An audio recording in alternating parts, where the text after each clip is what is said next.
Hello, everybody, and welcome to tonight's candidate forum. I am Dane Bauer, co-chair for the West Allis Youth Commission, and tonight tonight each of you will have a 1-minute intro. You will also have 1 minute to answer each question asked. We will start off with Mr. Wesley here and move down the line per question. He will answer the first one. He will start off on the first one, and you will start off on the second one, and so forth. And we will finish this off with a 1-minute closer as well. And the one candidate who could not make it tonight, Doug Cow, sent us a statement that he wanted me to read off on his behalf. He said, "I want to thank Mayor Dan Devine and the West Allis Youth Commission for coordinating this event. I regret that I cannot attend due to a prior engagement. I was looking forward to your questions. I applaud the Youth Commission members for being a part of this event because you are our future and your opinions matter. I have been a West Allis resident for 34 years, 31 years in District 3. I recently retired from P&H Mining and Komatsu after 45 years. During my time there, I served on many councils and committees. My duties involved preparation of budgets, securing financing, monitoring investments, event planning, and yearly audits. When I attended the Common Council meetings and the other open city meetings, I felt right at home. With my experience, I would be very comfortable with the duties of an older person. As a resident of West Allis, I feel that our city is in good shape. There have been many upgrades made to the city's infrastructure over the years, and that work continues today. Of course, there is always room for improvement. While I have been campaigning, the residents of District 3 have expressed many opinions as to how the city could better itself, such as building a beer garden at Reservoir Park, a band shell for concerts, resurfacing the dog park. I've also heard the complaints, empty office buildings, graffiti, vandalism, and the rat problem, lack of police presence, and violations of the many no trucking zones in the city. West Allis is always exploring ways to make the city more attractive, but decisions are rightfully based on realistic expectations like the impact on neighborhoods and traffic patterns. Looking at the city's budget, revenues have been declining, so when we think of projects to improve the city, we also have to ask ourselves how we're going to pay for them. Despite the hurdles we may need to overcome, I would like to see the city continue its revitalization efforts. Community safety is something I am passionate about. How well we are prepared for potential disaster situations. I feel the city should make our citizens more aware of what to do in case of natural and man-made disasters. We need to better inform citizens of the locations of emergency shelters and what the city's contingency plans are in these situations. I will also support small businesses as they are a big part of the revitalization of our city. West Allis has several programs which are designed to help small business owners, such as guiding them to possible financing or help repairing of the facade of a building. I feel these programs should continue and grow, also factoring in ways to make it easier for businesses to occupy currently empty buildings. I encourage you to reach out to me personally and ask any questions you may have. You can contact me on my Facebook, on my Doug Cow for Alderperson page. Thank you for your time and enjoy the forum. So after that, we will start off with our first question. Intros? Oh, never mind. Intros, sorry. So we will start off the intros. Mr. Wesley, would you like to start? Sure. So good evening, and thank you for hosting this wonderful event. My name is Wesley Borden, and I'm running for alderman in District 3 of the City of West Allis. In order to ensure continued improvement and success, the City of West Allis needs hardworking individuals that have the ability to be leaders serving on the Common Council. I jump right in, get stuff done, and I'm a team player. We need more of that in West Allis. I will fight to fill the vacant buildings that are an eyesore, especially around the Highway 100 and Greenfield Avenue corridors. I will ensure that businesses and commercial properties in District 3 know about and utilize the current Facade Improvement Grant Program, and I will promote business creation and growth, particularly by West Allis residents. I'm proud to call West Allis home, and I'm looking for the opportunity to improve the quality of life for all current and future West Allis residents while preserving the heritage and character of the city. Being in touch with constituents to know what they need and want is absolutely essential and necessary for the overall success of any alderperson. I will work with the neighborhood associations to develop community improvement plans, foster discussions in settings such as social media, and will explore an email newsletter for District 3. In addition, I currently and will continue to encourage my District 3 neighbors to reach out to me with any questions, comments, or concerns. Thank you so much. Good evening. My name is Suzette Grisham. I'd like to thank the Youth Commission for putting together this event tonight. You did a very nice job on such a short notice. I am a resident of West Allis, 34 years now, mother of 3. All my children are in the audience tonight, so thank you for coming. 2 graduates from the district, one from Central, one from Hale, and then I had the tiebreaker, Brennan, who is currently at Hale, so I know which side to sit on when we have our rival games. Anyhow, as a resident of West Allis, I've been very community-minded. I own a business in West Allis, 15 years. Suzette's here for you on 70th and National. I've kept myself involved from the beginning of my residency, from mentoring young girls in Girl Scouts and working with different programs along the way that were more motivated for things that I was interested in. As I became more involved with the community, I realized that my voice was a little bit larger and I wanted to participate on a greater level.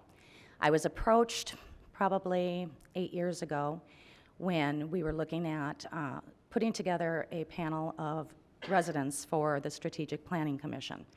And I was a part of that commission, which actually put forth the plan that we are following right now, which is a development and plan for the future of West Allis. And you can see that there's been a lot of development, specifically in the 2nd District.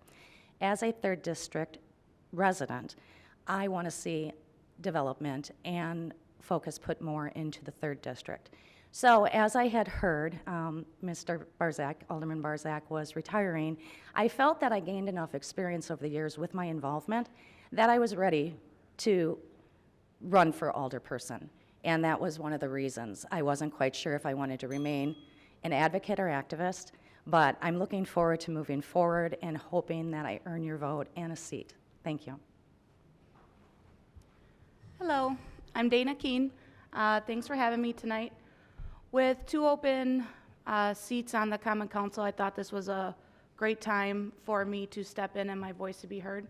I was born and raised in West Allis, learned how to ride a bike on these streets, learned how to drive a car, or on the sidewalks, learned how to drive on these streets. Not on the sidewalks. And so sometimes driving on the sidewalks at 16. But I bought my first home here. I thought that this was a great opportunity to put in the effort that Wisconsin, or that West Allis can be the next place that future generations want to come and buy their home, that they want to spend the time to raise their children, to retire here, and truly make this their place to stay. I promote small businesses and the hard work that they put in, so I hope to advocate for those.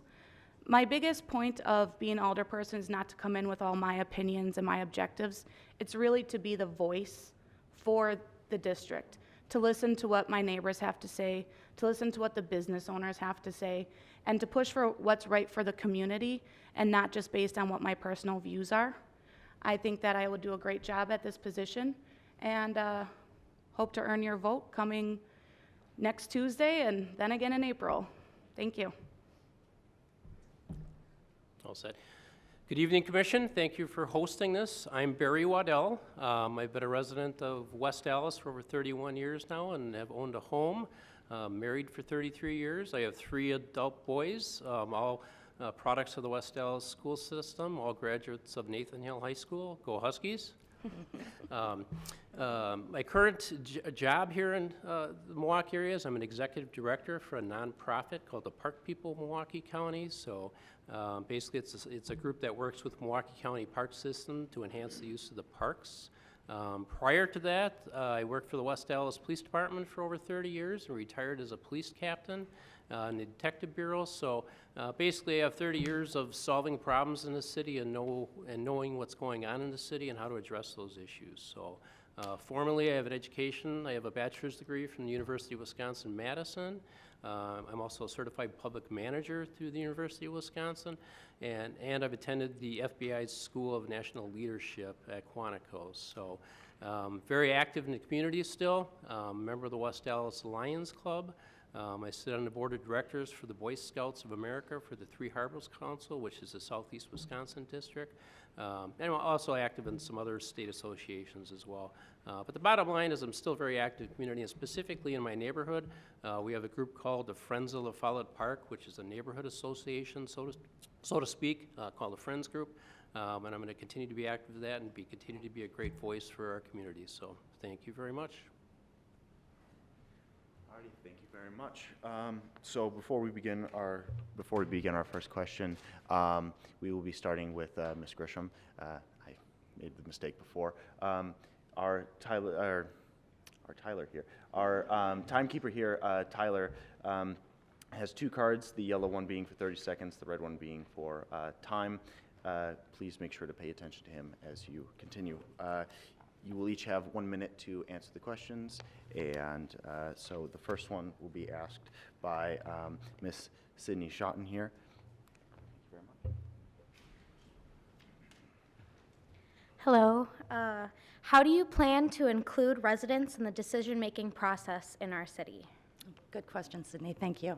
I plan to include the residents in the decision-making process by doing exactly what an older person should do, which is be listening and also being the voice. I tend to, I'm sorry, I'm getting a little scattered here. Thank you. I'm very vocal and available on social media. I am active with the community. I tend to have a lot of residents that come to me for particular needs, and I believe that I would be a good voice. And it goes right down to me? Mm-hmm. Okay. I think that's a great question because there are so many programs that are out there that even being a West Allis resident, I did not know about. So I think there's a bunch of avenues besides the West Allis newsletter. Social media clearly is a big deal right now. But I also think that us on the Common Council need to make sure that we're the most educated in the programs that we have. When someone is applying for that new business license, are they aware of the grants that are out there? Are they aware of the programs that can help educate them? So I think that we have to be the biggest voice, the biggest advocate for what is going on, besides the normal avenues of social media, newsletters. I really believe that we need to be the strong voice and get that out there. The way to keep your constituents engaged in your district and keep them part of your decision-making process is basically our job as an alderperson is to be the conduit from them, both information sharing out and in as well. It's important that we have established websites, emails, answer our phones. I'm a big in-person person. Anybody ever wants to meet with me, I'll take the time. I love face-to-face contact and face-to-face dialogue. And it's really getting to understand what's at the heart of what people are expressing and bringing that back when you make decisions. It's a two-way street. And I'm a big advocate when people come forward with problems that we're going to make decisions on, that they have a solution with it. Don't generate a problem without a solution. That's what you're out there to do as part of a community. So, thanks. That's an excellent question. My plan is to be not only a voice for the community and for constituents of District 3, but also to listen to what they need and what they want. I also would like to work with the neighborhood associations to figure out what plans are most important to each neighborhood. Each neighborhood is unique. They all have different needs, and each citizen is unique, and they all have different needs. I plan to listen to all of them via the neighborhood associations, and I'm always available via text message, phone call, email, social media, this, that, and the other. So, yeah. All right, thank you. All right, asking question number 2 will be Tyler Beeks. Hi, so my question is, for what reasons may your fellow candidates find you unfit to be elected? Does it start with me? It starts with Okay. you. I don't know, these are great people, but I would think that maybe what some might perceive as not theirs, I haven't owned a business in West Dallas, so while I advocate for it, I don't have all the education that someone who is a business owner might want of an older person. But I think that question is really more so, what wouldn't make me fit is if I chose then not to educate myself and not to learn more about it. So I might not have all the answers, they might not think I have all the answers, but I do plan on working to find those answers and to have good education on the topics that come up. Your question is would people find unfit, correct? For your fellow candidates, correct? Yeah, absolutely nothing. There's nothing that would make me unfit. So my integrity is as highest as it could be. I've demonstrated that by my activity in the city and my work with the city. So I'm very engaged with my community, understand what's going on. Transparency and accountability are the highest of my characters, and that's how I'm going to lead as an older person. I gotta imagine that my biggest perceived disadvantage is my age. I am 28. I am the youngest candidate for alderman in this race currently, and with that age does come a little bit of a lack of experience, but what I do make up for that lack of experience is being in touch with the issues and keeping in touch with day-to-day issues, both local and national. And I would have to agree with Barry. I don't feel that there's anything per se that would make me unfit for the position, but if you're looking for a consideration that would make an older person unfit for the position is I think that you wouldn't be accessible. It's very, very important to not only, as Wesley said, be in touch with what's important to the community, but be available, be that ear, be able to be that voice, and be accessible to them. So I wouldn't think that there's anything in particular that would make me unfit. All right, thank you. All right, asking question number 3 will be Rebecca Rick and Mr. Waddle, is it? Waddell, thank you. Waddell, sorry. You will be. Hi there. My question is, what do you believe to be the high points and low points of your district? The high points of our district, I think, is the fantastic neighborhood associations that we have established now. We have Rainbow Gardens on the far west end. We have the Friends of the Follett Park in my area, in the central area. And Suzette's been working on establishing a neighborhood association in her area as well. Conrad's Gardens has also been active. They had some communications and they've had some meetings, but I think that's the biggest thing is we have an active, engaged group already in the district. The negative parts of our district, I think, are some of the issues with, I would say, some of our vacant buildings, as Wesley mentioned, but those are tough issues. These aren't small-town West Allis issues. These are national issues, but I think we have an outstanding city development authority and a Department of Community Development that's really been putting a lot of effort. And just watching and reading about the Highway 100 corridor project, I think the city's moving in the right direction. So I think that issue will be addressed. And combining, I think, our citizen engagement that we have right now with the future growth of businesses, I think we're on the right track. I believe that our biggest asset is our safe, family-oriented communities and their associated neighborhood associations. Every community has something that's really, really unique and special about it. Conrad Gardens has Reservoir Park. Rainbow Gardens has a really, really active neighborhood association, and and the Rose Hill neighborhood has just a fantastic group of people residing there, all looking out for one another. Our biggest drawback is probably the vacant buildings along the Highway 100 and Greenfield Avenue corridors. Luckily, there is a plan in place. It's not going to be the fastest plan to implement, but it will be all-inclusive, and it should be pretty awesome once it's completed. I think one of our most valuable assets in District 3 is actually our representation. We've had phenomenal representation over the years, and I think that has motivated a lot of us who are sitting here today to say, okay, we want to step forward and keep that going. We have citizens that are so engaged, and as both Barry and Wesley said, our neighborhood associations have really paved the way. And I can't thank the residents enough for wanting to have that safe community, wanting to step up and be part of something. And District 3, The drawbacks would be our vacancies, no doubt. But with the current plan going forward, we just had our our Highway 100 study, and Gensler put together a really great vision for the redevelopment of the corridor, which I think moving forward, once we put that focus back in District 3, will be a highlight and not a deficit.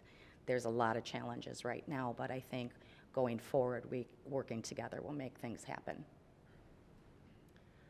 I would say our biggest asset are the people, the neighbors. I have lived in my house for about 7 years, and the neighbors are friendly. When I go into a new establishment, even during happy hour, people are nice, people are friendly, people are engaged. Part of that I do mirror Suzette with. We had great representation that I think our neighbors are very informed, which has them being very involved. But that's to me, the biggest asset, and part of the reason why I stay here is the neighbors are great. We look out for each other. Hopefully, we meet each other. We wave to each other at the gas pump, at the grocery store. So I think that is the biggest asset. And to say it again, it's the vacancies to try to fill. Besides the Highway 100 corridor study, there are still some small blackout stores that I think that we can look for promoting certain programs to help the small businesses, not just the larger businesses looking to come within the corridor, but to make sure that we still have the small businesses that we can walk to, that we can know the neighbors there. They might be one of our own neighbors. So I think that filling those vacancies, large and small, is what a focus needs to be. Thank you. Thank you. Asking question number 4 will be Ms. Emma Scripp. Ms. Borden, you will start off. What is your perception of crime within your district? That's a really, really interesting question. Crime is something that's always present in any community. I'd be lying to say, oh, our district is the safest in the United States. It might not be, it might be, but it probably isn't. It's always something that we need to be concerned about, and we need to actively look for ways to curb the amount of crime in any neighborhood, regardless of whether it's within District 3 or across the city. And as alderman, I will look into policy implementation that will curb crime throughout the city of West Allis, including District 3. Very interesting, the word perception, because that's exactly what it is oftentimes. We have had issues within our community. We have a wonderful police department that networks with all of the citizens. There's programs to keep you involved, the Neighborhood Partnership Association getting together with our law enforcement to find out really what the facts are to our community. Because what's happening in District 3 may not be happening in District 1 per se. So I really like how that we're in touch with our community within our district to really know what's happening. What we're seeing more as an influx, I think, is an opportunity of crime. We're looking to our police department often to solve our issues that oftentimes we as citizens need to take a look at ourselves. So we need to lock our doors. We need to make sure that we keep ourselves safe and we don't allow ourselves to be a target. One of the blessings to our community is that we are centrally located. It also can be a curse because that draws in crime. It's an easy in and easy out. So my perception of crime is the numbers don't fit maybe what our residents think is crisis right now. I definitely believe that we have work to do within our community, but I think between the partnership between the police and the residents, it's vital that we work together. Thank you. That's a really good question. I've lived in multiple places within the city of West Dallas, and being a renter currently, or previously along railroad tracks, where more of the houses were renters, I did notice more crime. I moved 6 blocks away and bought a house and haven't had one issue. That's an issue. So what can we do to make sure that those areas that we see an increase in crime, what can we do? Get more neighbors involved to look out for one another, even at the renter aspect, to obviously continue to work with our police department. I feel they do a great job. Anytime I did have an issue and called, the police were there. But I think that we really need to focus on some of the areas that do have higher crime and figure out what we can do.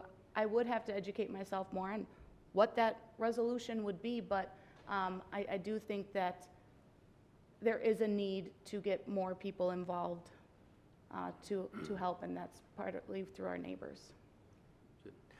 So the key to your question is the word perception, and that's how we really need to look at this. So perception of crime versus the reality of crime is really what can dictate how the community is going to respond and what the reflection of the community is. So West Allis is a safe community. I'm going to say that because I worked for the police department over 30 years. We have an outstanding police department.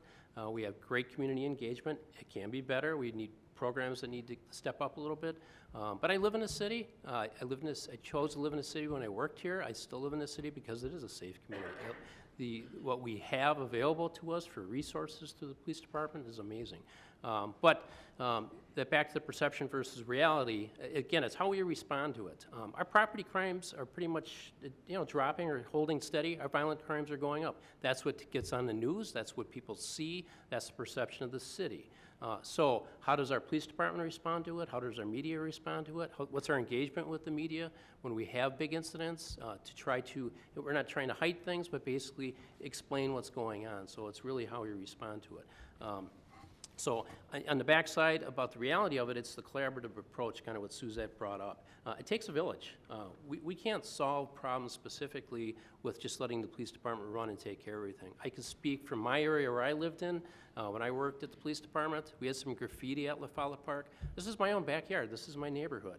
I'm supposed to solve the problems in this city. It wasn't happening. I wasn't doing it. So basically forming a neighborhood association, addressing the problems, and it's back to where it should be now. So thanks. Thank you.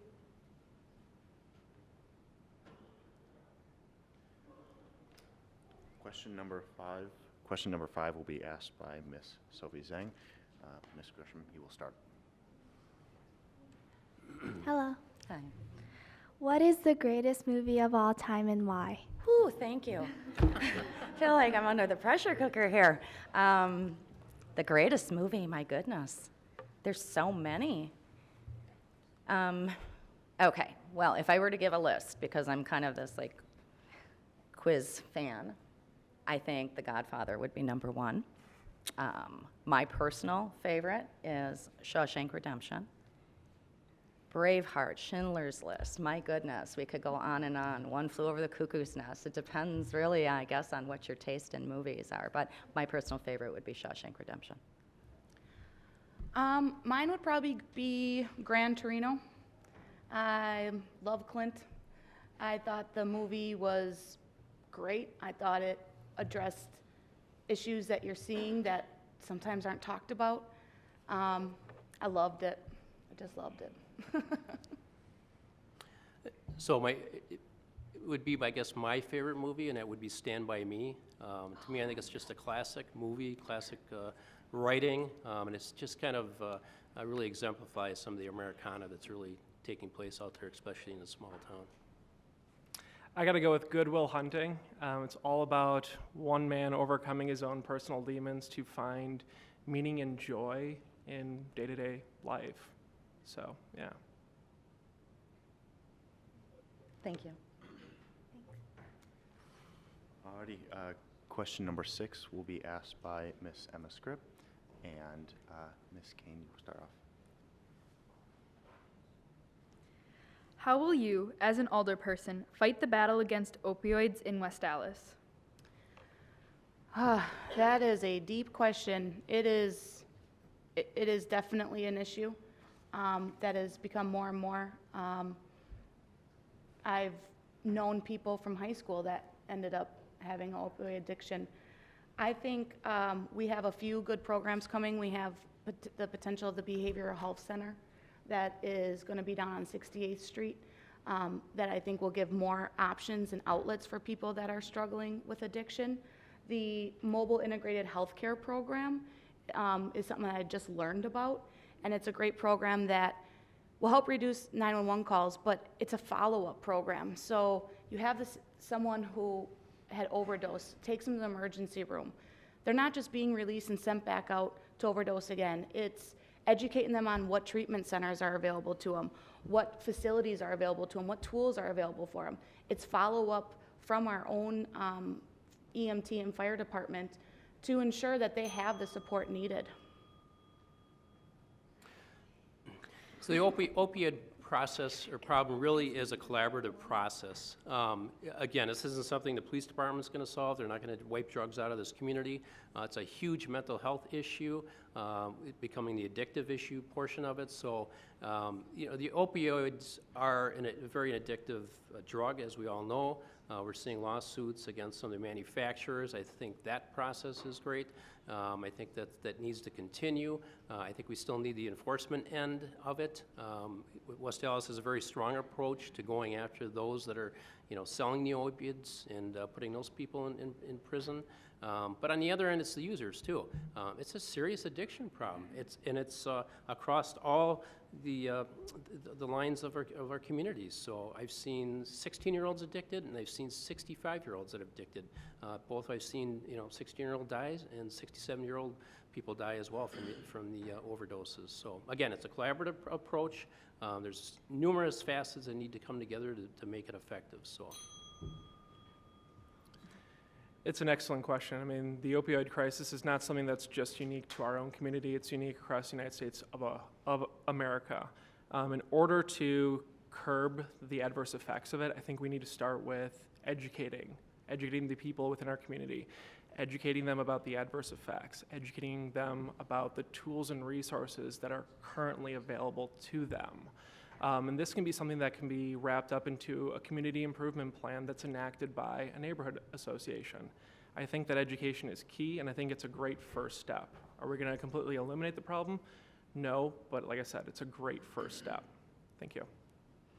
I was hoping for this question actually because the opiate use is rampant across the nation. So I took notes on this actually. We have fabulous programs already in West Allis. I want to kind of give a nod to our GIS system, which is a geographic information system by Pat Walker, supervisor of the West Allis Fire Department, who put together a mapping system, which I think is key to where we're going with the opioid crisis is data sharing. We need to know how this crisis is impacting our community. So this data sharing and the mapping shows how much Narcan has been used, how many deaths have been in our community, how many overdoses. So this tracking has been going on since 2012 to current, and it really gives the mapping to our community where the trends, patterns, and hotspots may be. Education is key. We have a new community medical services, which is first in Wisconsin, third nationally. It's nationally accredited. Our community health improvement has meetings with our, are we done? Yep. Sorry. Boy, I didn't have enough time in a minute. I'm sorry. I was trying to read really fast, too. I know. For question number 7, we have Bill Doro and Mr. Cordelli. I'm up.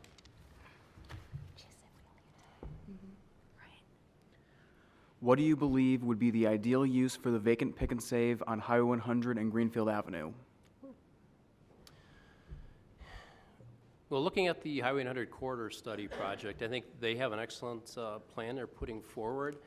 It's not just the pick and save, it's taking in the businesses all the way up to Highway 100s, but it's really talking about making West Allis the destination, not just a drive-through stop and whatever.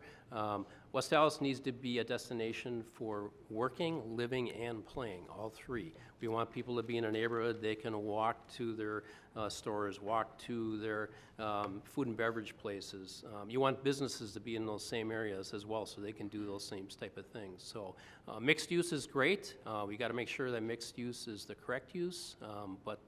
So to sum it up, that area, mixed use development, combining offices, food and beverage, and some retail outlets, all again, making it attractive as a destination place, not just drive-through stop, but I think that's the key to it. So.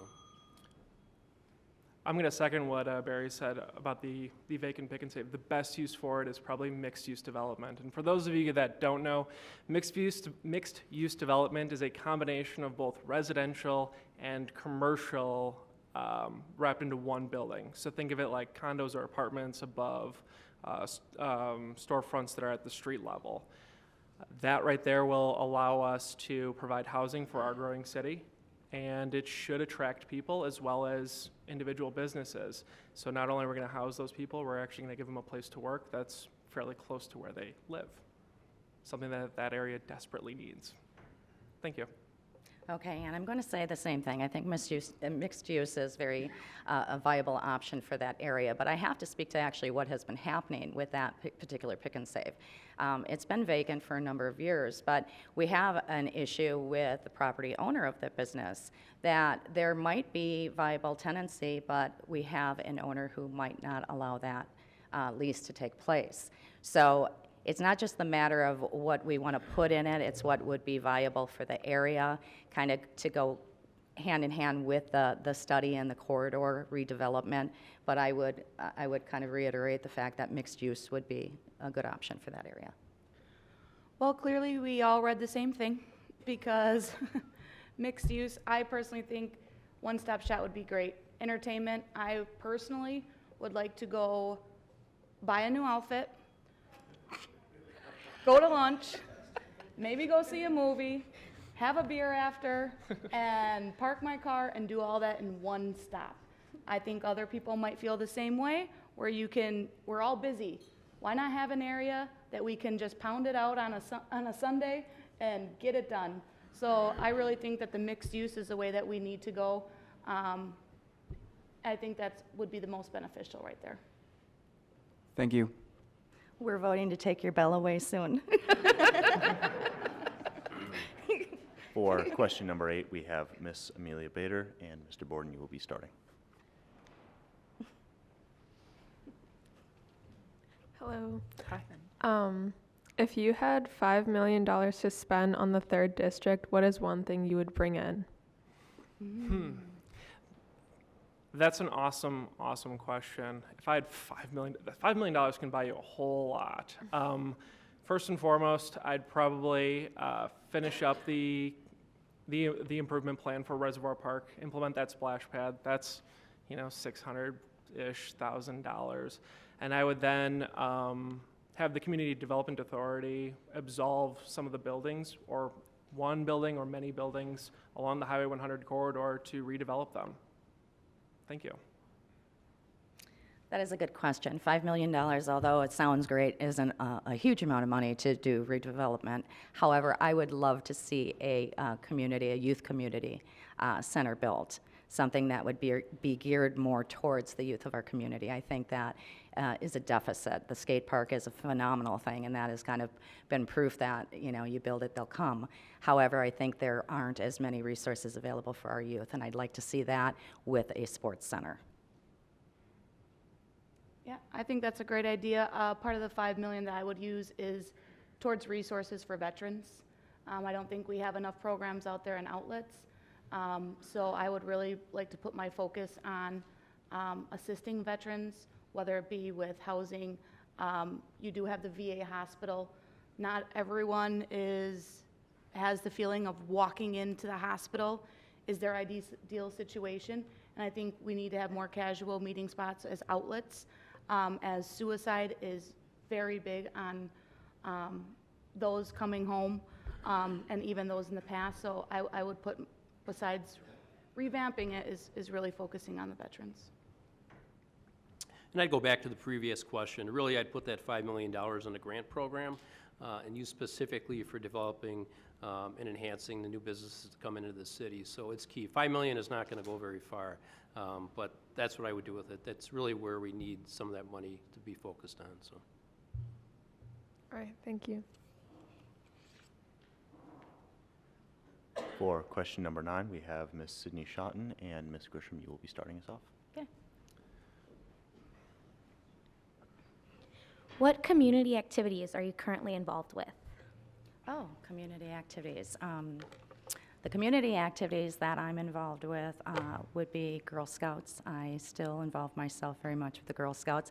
As it was mentioned, I'm looking to get our neighborhood association off the ground, which would be Conrad Gardens. So I'm networking with a host of my neighbors as well as our local leaders to come together. And that's one of the bigger projects that I'm working on is the neighborhood association.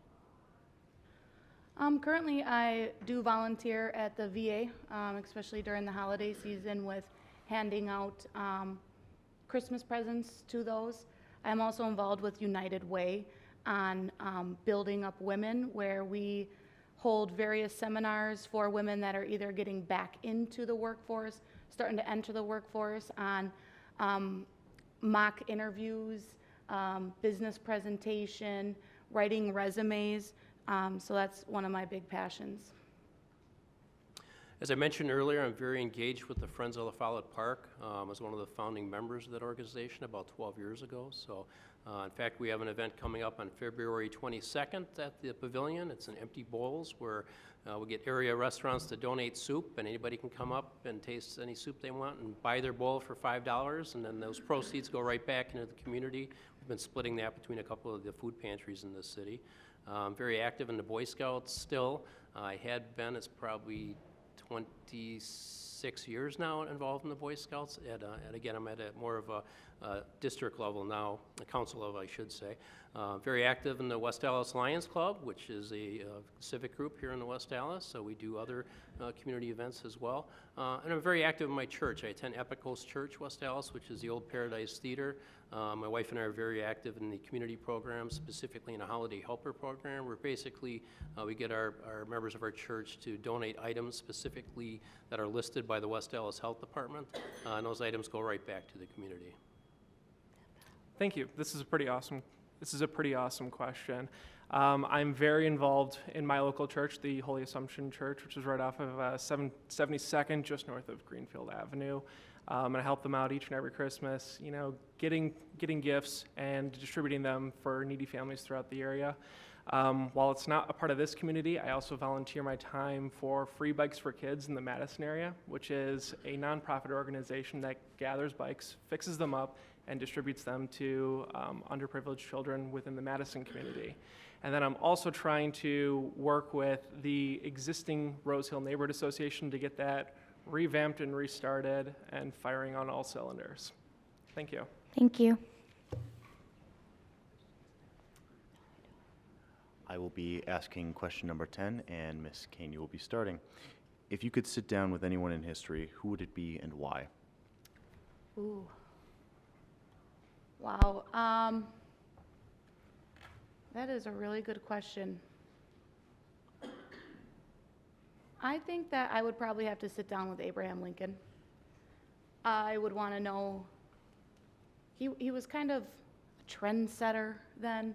It wasn't the norm. He was looking for freedom for slavery, not something that was talked about then. He advocated for it. He talked about it. So really what continued to give him always the courage to push when he was probably receiving a lot of those pushing back at him, and how to stay strong and courteous and still get the job done would really be something that I would like to pick his mind on.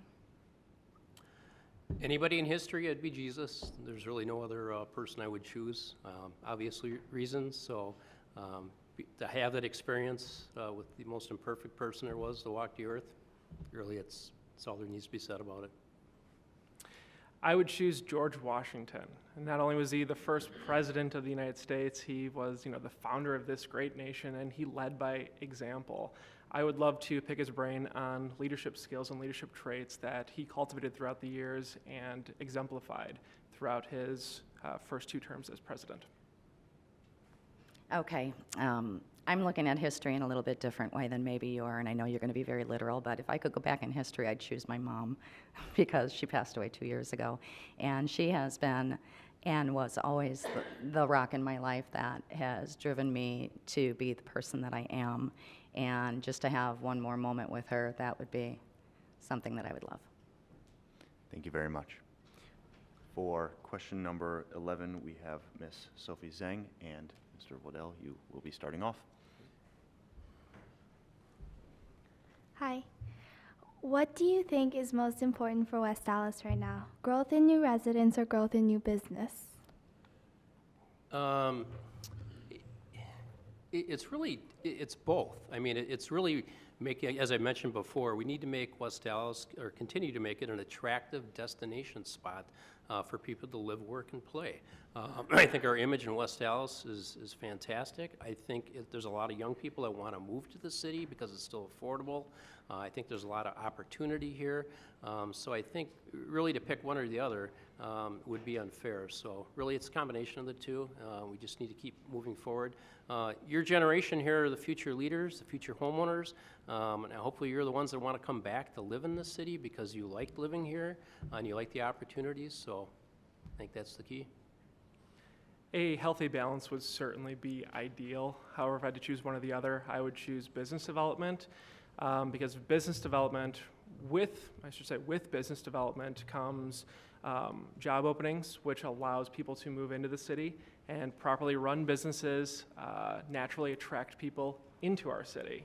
So I think you start there and then focus on building up the surrounding communities. Thank you.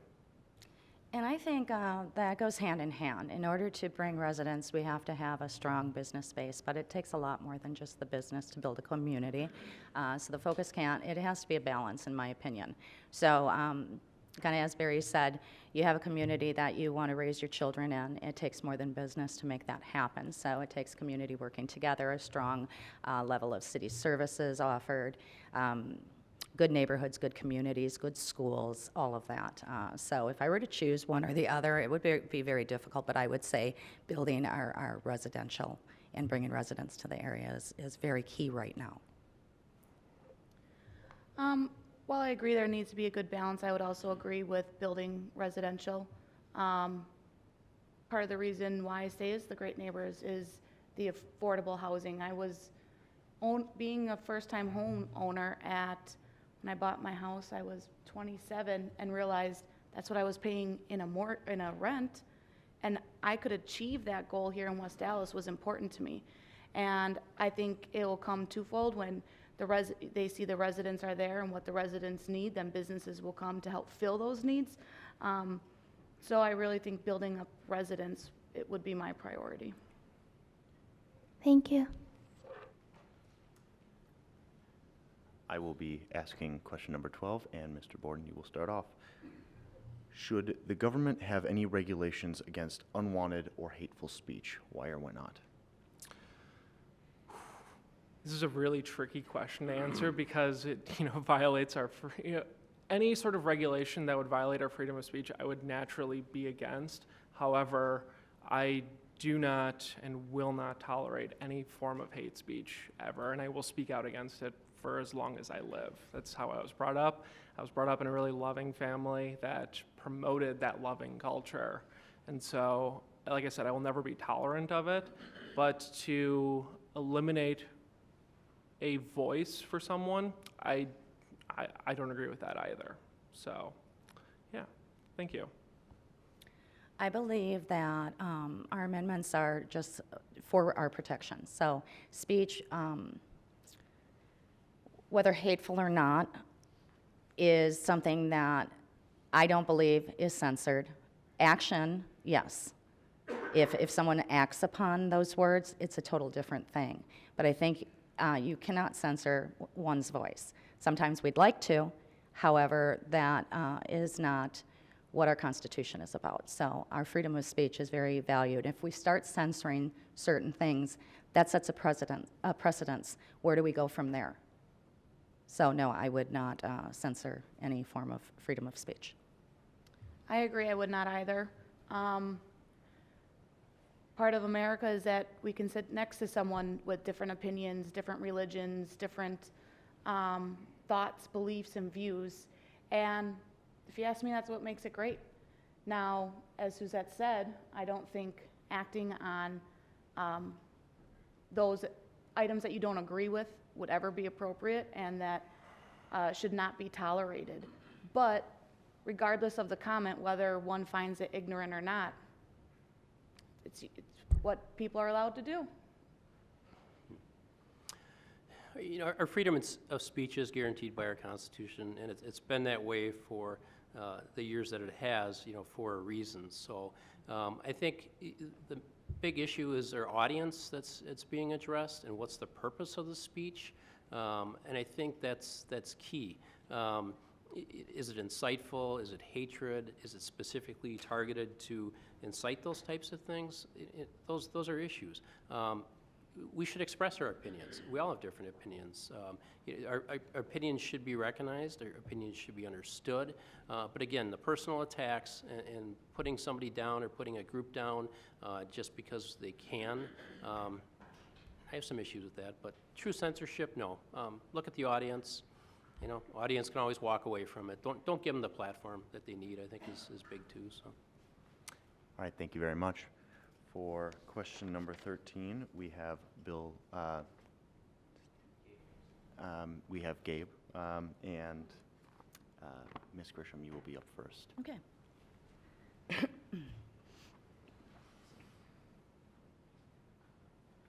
Hi. Is the budget for the city of West Allis too high, too low, or just right, and why? Could you repeat that, please, Gabe? Is the budget for the city of West Allis too high, too low, or just right, and why? Okay, that's a loaded question. The budget as it stands is, and I have to become a bit more educated on this particular item that you're asking. However, our budget right now, as Mayor Devine put it out there, I think we're right about where we need to be, but almost where we would look at how are we maintaining our city services at the budget that we have right now. If you look to Milwaukee County, I think it has been proposed that there be an increase in sales tax, because we're not the only municipality that is suffering right now. Our property taxes are high. We need a bit of relief. And I believe to maintain our city services and other things that we're used to in our city, we have to take a close look at the budget and see if we are able to maintain without looking at a tax increase. Okay, that was not a nice note to end on. Tax increase is not what I would support, by the way. I'll be really honest, I'm not sure. I understand the budget, but I don't know where all the dollars are going. I would really need to, sitting on the council, educate myself on where those dollars are being spent. Without the full information, I can't say it's too high, it's too low, because I don't know where the money is going. Part of this is to educate myself and to learn more about it. So I would really have to spend the time and learn and figure out where those funds are being allocated, and then we can decide, or I could make my personal opinion on where I feel that budget would sit. It's great to increase our budget, but those are expensive, and to balance our budget, we need revenues. So, and that's always a tough one. There's a lot of restraints out there right now on the state level for our spending here and our caps that are on the budget as we speak. So I think really the key is having a budget that can be supported. So I think West Allis government is very efficient. Again, I worked in the government. I worked on part of the budget process within the police department. I had to be accountable for how I would spend things in the areas I was in. So I think that's the key. And as a taxpayer, like we all are, we want accountability for our money and how it's being spent. And that transparency on how it's spent is very important. So we could pass the greatest budget we want and spend a lot of money, but we can spend as minimum as we can too, as long as we're transparent and efficient in what we're doing with our money. So, thanks. I agree with Barry. Our current government is very, very efficient with its current budget.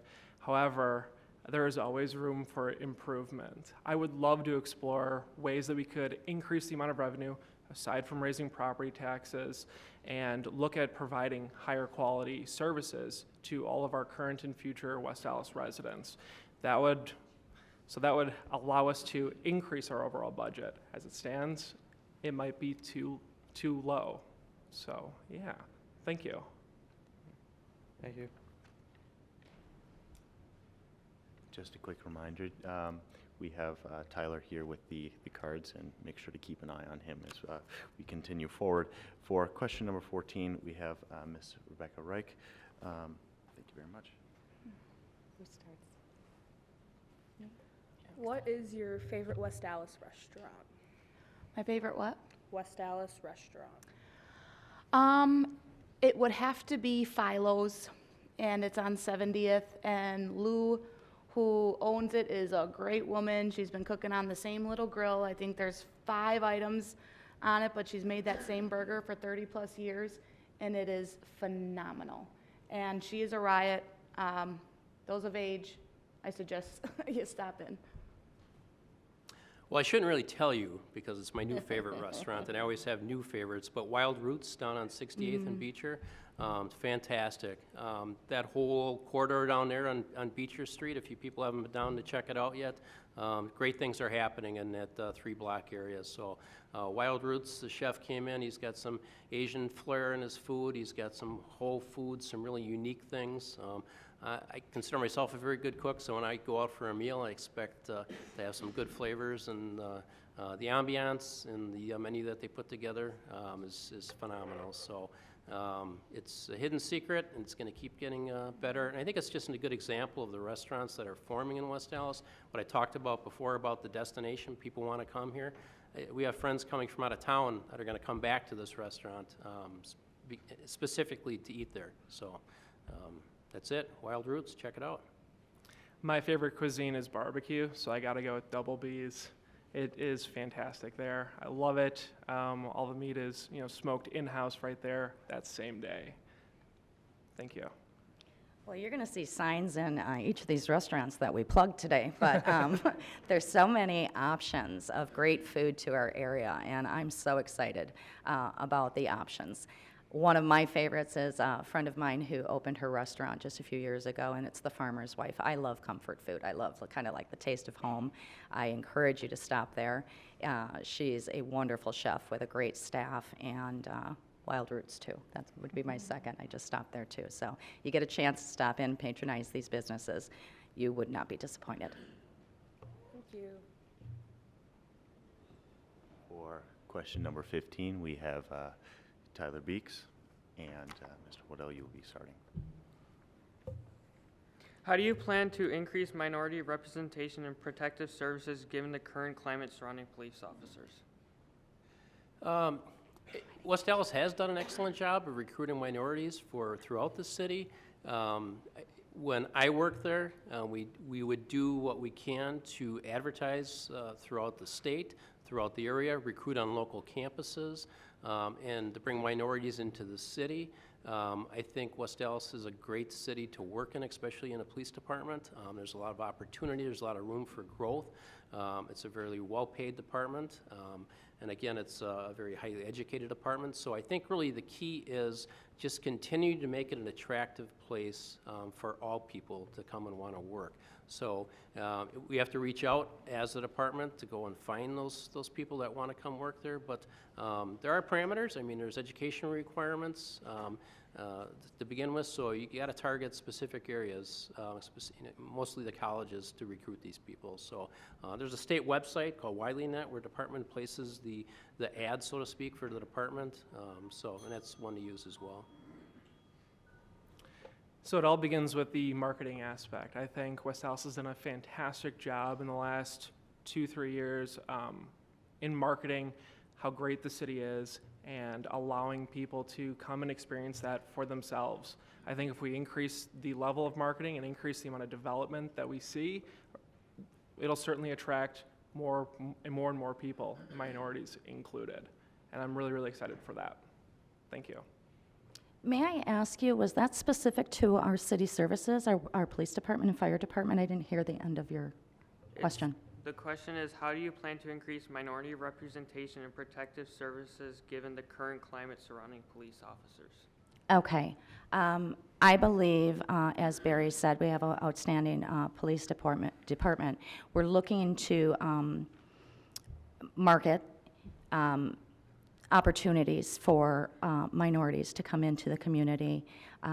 The standards that we have, say, with our fire department, I believe there was just an article done on this, that there weren't enough minorities in some suburban fire departments, for example.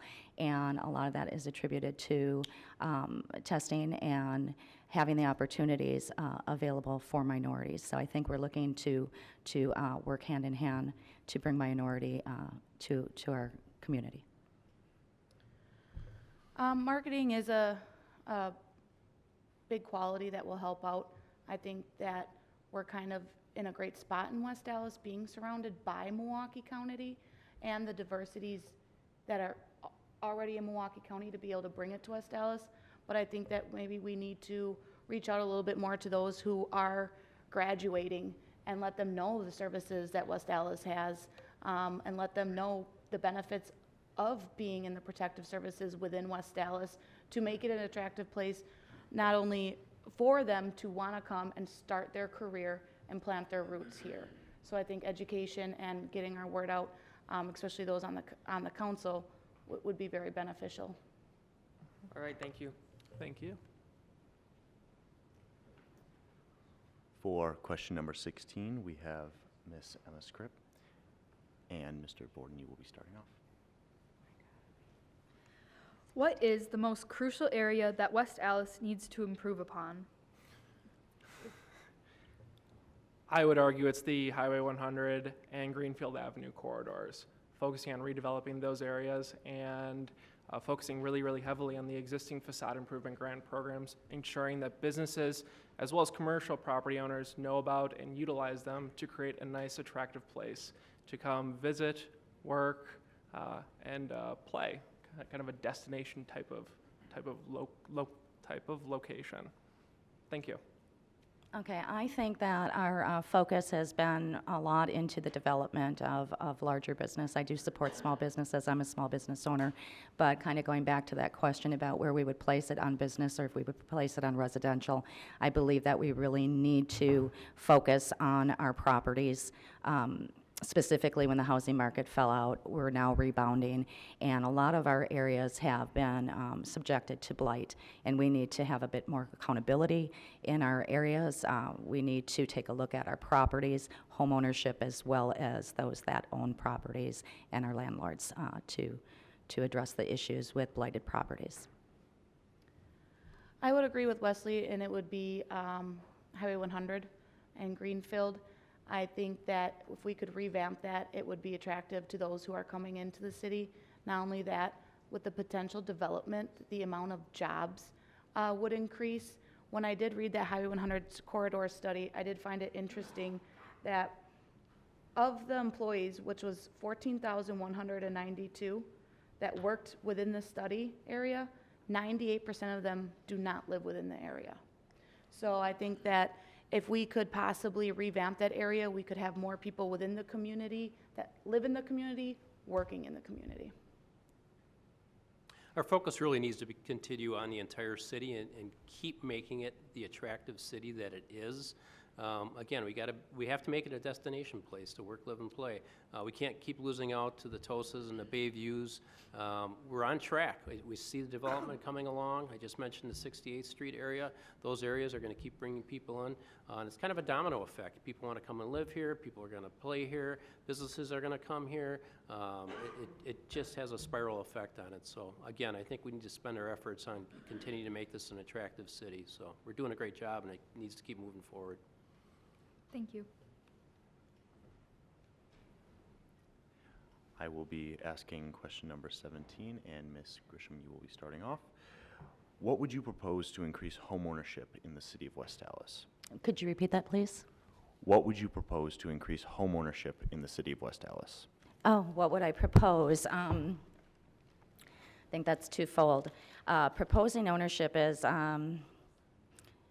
knowing that our city services, as well as our school district, things that are bringing younger generations to our community. Wesley is a new resident to West Allis, 4 years in, I believe, Yep. Wesley. Oh, yeah. And one of the things that he loved about coming to the community is the changes that he's seen within the community.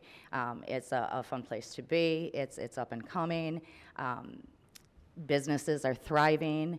And he wanted to bring his family here and build and plant his roots. So we're looking for more people who are looking for that central location, a place, as Barry said, to work, live, and play, kind of the up-and-coming area to be. I think it is educating those and having more information on the programs that are already out there. There is a housing rehabilitation grant. Within certain areas, you can look at getting a loan up to 2.5% APR and look at remodeling your home, rehabilitation. There's also the home buyer loan program that gives loans up to $5,000 at 0% for down payment and closing costs. That could be the difference between someone buying their house and not being able to buy their home, is the potential of that down payment is the only thing that's stopping them from moving forward. So I think if we can educate on the great programs that we already have, that it might be more appealing to those who want to move into West Allis. Again, I think we need to go back about keeping this city as an attractive city and expressing it that it's an affordable city as well. I think the median home price right now is like $148,000 in West Allis. That's affordable with the programs for first-time home buyers right now. What kids are paying for rent, they can put themselves in a very nice home, start building some equity, start being part of the community, start getting engaged with the community, and really start developing their lives as being home owners, not just property owners. So I think that's what's really key. And again, there's a ton of programs out there in this area. There's a block grant program with the low interest rates. So the programs are there. Our community development board that I just saw walk by has got some great programs in place as well for businesses that, again, will kind of filter into the home ownership as well. So It starts with the marketing aspect, right? And then it also starts with asking the question, what makes the city of West Allis unique? What makes us better or a better place to live than Wauwatosa, Bayview, other communities that have home prices that are similar, if not elevated in previous years. And what those communities had is an influx of people as a result of unique development. So I think that if we can market and if we can propose unique developments, it will bring people here. And we'll see an increase in the level of home ownership, especially amongst the younger generations. Thank you. Thank you very much. For question 18, we will have Miss Amelia Bader, and Miss Kane, you will start off. Do you think that West Allis is in need of more gender-neutral restrooms? I'm not sure. I haven't really heard a lot of complaints of those who didn't find that there was a sufficient amount. So yeah, I really don't know. I guess I would have to speak to those in the community and find if they find it important. Yeah. I think that's the future in building development, is you're going to have gender-neutral bathrooms. So some large facilities, it's a little harder to do, but as we move forward, I think those are the way. And you see it in new businesses now, in new restaurants, they're pretty much gender-neutral. So retroactively, I think it's not fair to go back to businesses and require them to convert. That can be very costly, but as we move forward, why not? It's just the way it should be done. So.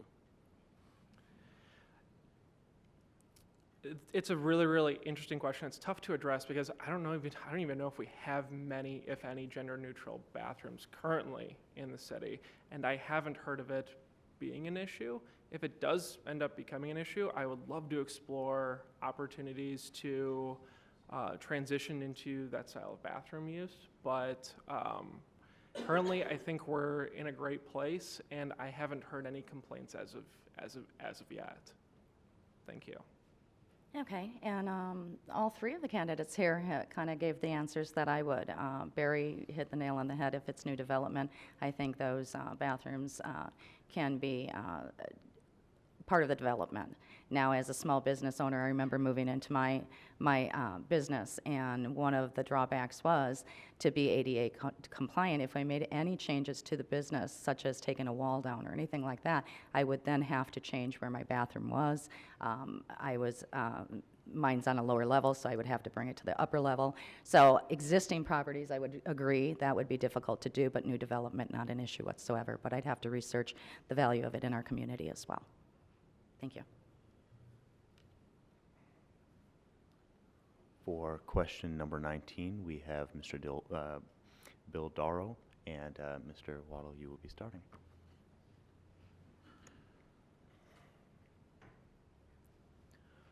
Who was your childhood hero? I'm going to have to go with underdog. He was pretty amazing, and I think the cool part about him is some of you probably don't know who underdog was, but he was a lonely shoe-shy boy that would get called into action, take care of the world's problems. But the cool part about him was he was humble, and that was, I think, an important part for any leader, any superhero, to really have the humility to do the job they need to do.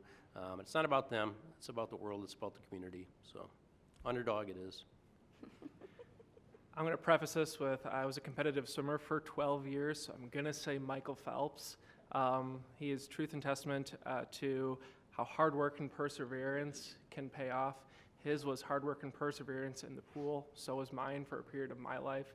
And then I've transitioned into, coming out of college, getting a professional job, professional career-oriented job, and I use those same principles, hardworking and perseverance, to tackle problems, find solutions, and to advance myself. Thank you. Okay, I'm going to show my age. I'm going to go with Barry's, not the underdog, but Mighty Mouse. Small but mighty, and I always could relate to that. Mighty Mouse. Mine was my grandpa. He lived to 95, and he was fascinating. He tried everything he ever could when he wanted to. When he wanted to travel somewhere, he figured out how to afford to travel somewhere.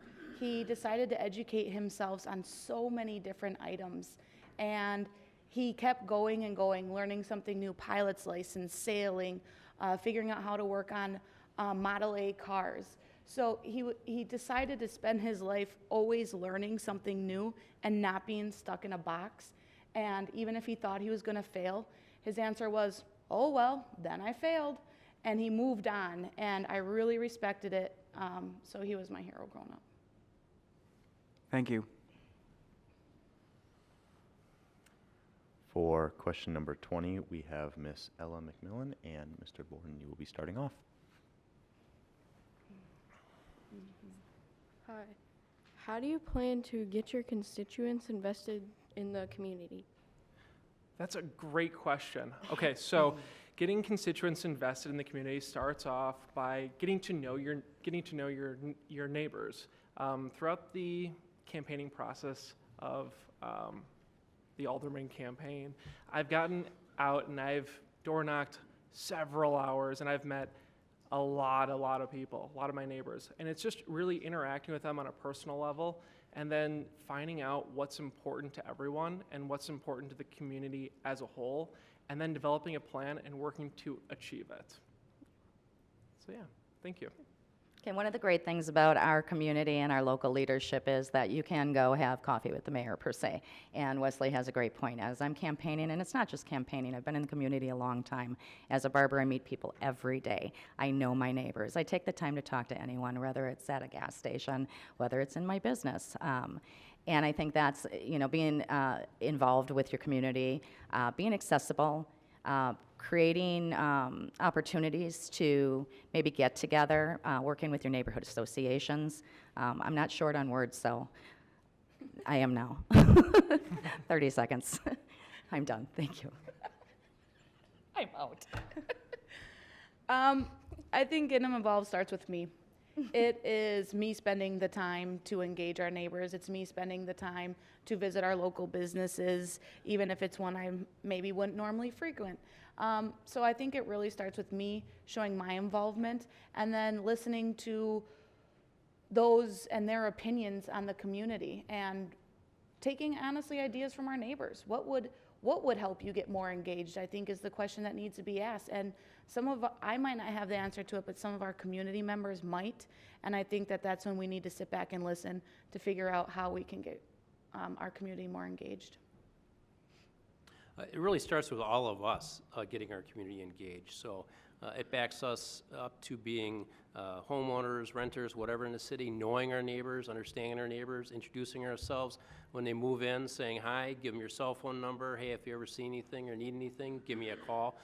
That's what it boils down to. It takes a village to make a community successful. And getting them engaged is getting them feel comfortable within their neighborhood. They start feeling comfortable within their own pocket. They're going to branch out and go to their bigger neighborhoods, out in their community, get involved in their schools. It was important for my kids to be engaged in their schools and their schools' activities, and the Boy Scouts to be part of the community. So I think that's the key, is at that grassroots level, is just getting that engagement. And I can speak firsthand, as I mentioned before, what happened in my neighborhood up at La Follette Park. We were walking dogs at the park. I pretty much knew all the dogs' names, but you didn't always know the owners' names. And it took more to get to know the owners because of things that were going on. That shouldn't happen. So get engaged at a lower level. She got it back. For question number 21, we also have Miss Ellen McMillan. What are your thoughts on the shift in legal age for purchasing tobacco products? I'm sorry, say that again? What are your thoughts on the shift in legal age for purchasing tobacco products? I support a higher age of tobacco use. I don't support that any of you try tobacco. I know that we had issues with vaping as well, but I do not think it should be available to 18 or under. So I support that it be a higher age level. While that was a decision made by the federal government and on the city level, I actually support it as well. From being someone who at 18 and took my ID and ran to the quick pantry and bought me a pack of smokes, I really wish I would not have, and I really wish I would have waited, and by 21 I was over it, and I wish I hadn't started. So I think given those few extra years to really make that decision, I think is super beneficial. I think bringing the alcohol and the smoking age to 21 in alignment really helps out the businesses. It's not an issue of everybody under 21 looks under 21 is going to get carded. I mean, it happens at Pick and Save. I still get carded there, believe it or not. But it all goes back to trying to reduce the consumptions and the tobacco use. We all know that smoking's not good for us. We know now the sitting's the new smoking, so it all goes back to healthy lifestyle, moderate use of everything. But I think overall, putting the two ages together, I think will definitely help small businesses more than anything else to enforce their own tobacco and alcohol sales. And I don't necessarily agree with it, so I'm going to go against the three other individuals here. I believe that at the age of 18, individuals do have the capacity to make the choices that they want to make, and they should have the freedom to purchase tobacco products if that's what they want to purchase. I'm not a huge advocate of it. I am not a smoker, but I don't think that we should be limiting an individual's ability to buy something. Thank you. Thank you. For question number 22, we have Miss Rebecca Rick, and Miss Kane, you will be starting off. How are you going to tackle the reckless driving problem?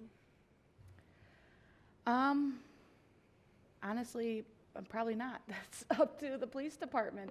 I don't know how I could handle the reckless driving problem. I think that if I hear something from one of my people in the 3rd district that there is reckless driving happening a lot down their street or in a particular area, then it's my job to voice that to the city police department, and then it's their job to enforce it and do something about it. It's really the primary responsibility of the police department to enforce the reckless driving, but we need to keep our community educated on how to report it. There's different mechanisms, either direct calls, online calls, that type of thing. Specifically in the neighborhoods, if people are being observant to certain drivers and able to grab information and share that with the police department, that's great. And specifically on a lower level in your neighborhood, if you have a problem with somebody driving, your neighbor, I get it. I had 3 boys. I mean, we know how people drive. you need to curtail their driving and make them respectful of the community, and that's what it boils down to. But thankfully, I don't think West Allis has the reckless driving issue that other parts of Milwaukee County have, and I think that is due to enforcement, and I think that's important. So, I think it all starts with being more diligent in reporting when you do see reckless driving happening in your neighborhood. If we can identify problem spots within the individual neighborhoods, then the police can be more efficient with their patrolling and more effective in curbing the reckless driving that is currently happening. Thank you. I think Barry and Dana hit the nail on the head as far as reporting anything that's out of the norm in your neighborhood, reckless driving. I don't see a lot of it in my community. I know that there's questions often posed as, okay, how fast somebody's driving, not necessarily reckless, but can we put a sign up here? People are just blowing signs in our neighborhood. If you see something like that, obviously it is the job of our police department to police that area. So if there's a particular area that is a hot spot per se, you can report it to the West Allis Police Department, and they can dispatch and possibly see what's happening and attend to that matter. Thank you. For question number 23, we have Miss Sydney Schotten, and Mr. Waddell, you will be starting off first. Where do you think the nickname Dirty Stallis comes from, and what will you do to change such assumptions or stereotypes about West Allis? where do I think it comes from? Where have I heard it has come from? Unfortunately, I think that it would transcend back to the legend has it that West Allis was a big industrial town at one time. We had Allis Charmers here, which I do believe was one of the largest employers in the state at the time. And that goes back to that whole blue-collar image of working in a factory, getting dirty, going back out into the communities. So hence the name Dirty Stallis just kind of appeared. But basically it goes back to, again, improving our image. We need to be the new Tosa. We need to be the new Bayview. We're working on it. We're making it attractive. And it's just going to take some time, and it's going to come forward. But it's kind of like that question on crime. It's the perception. And it's how we deal with it, how we address it when people say Dirty Stallis and, make comments to ourselves. And again, we can start talking up our community pretty quick. Here's why it's not dirty. Here's why it's a beautiful city to live in. So. I'm going to agree with Barry on this one. It all stems back from our industrial roots as well as our blue-collar roots. The city has always been known for being very, very industrial and very, very blue-collar, which usually translates into lower middle-class housing. And so it got that name because of that image or that perceived image. One way that we can curb that is, again, via marketing and via increased development. Let's make West Allis an appealing place to live, work, and play. Thank you. Okay, this, if you could take a poll, one of the biggest gripes would be Dirty Stallis. I'm not sure if it came from the industrial, but I know that is a derogatory statement that really offends a lot of us who live here. Rebranding is something that we as a city have spent a lot of time recently making our image that of a community that is not Dirty Stallis. I can't stand the name. I'm not looking to be the next Tosa or the next Bayview. I think we have so many great things in our community that we need to set the standard going forward. So it really comes from our development, our pride in our city, what's coming from you as the youth going forward to change our image altogether. Yeah, I'm not exactly sure where it came from either. I had assumed it was from manufacturing facilities that were around. And I think to kind of change that stigma or that nickname, slur, whatever you want to say about it, is to continue the beautification of West Allis, working on streetscapes, advertising what we do have in our communities already, the businesses that we have, the houses that we have. I mean, we give out beautification awards to homeowners for having great appeal on the outside. So I think continuing programs like that to reward and to showcase those who take pride in their house is going to be a big deal as well. But I think it's continuing to try to beautify West Allis and continue working on the aesthetics. Thank you. For question number 24, we have Miss Amelia Bader.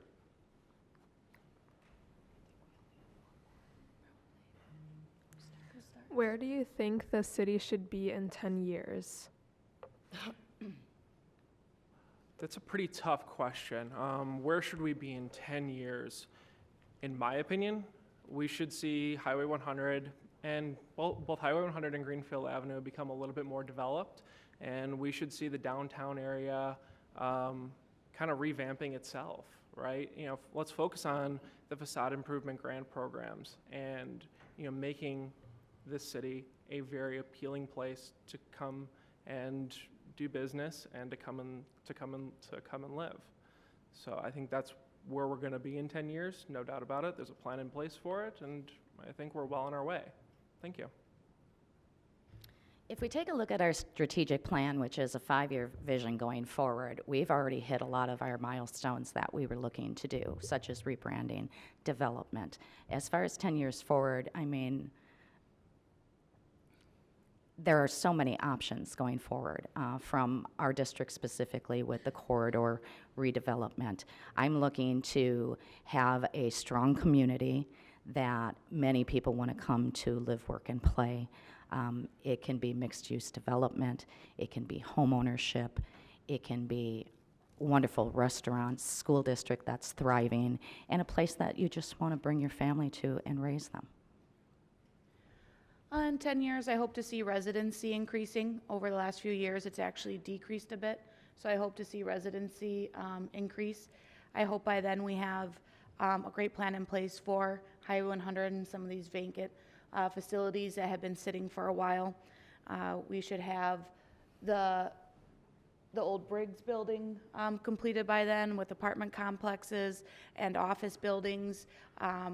The 84th Street apartment. So we have some really great stuff in the future, and I hope that it just keeps going in that direction and we keep moving forward, and each year we reevaluate what the priorities are for that next year and then the year after that.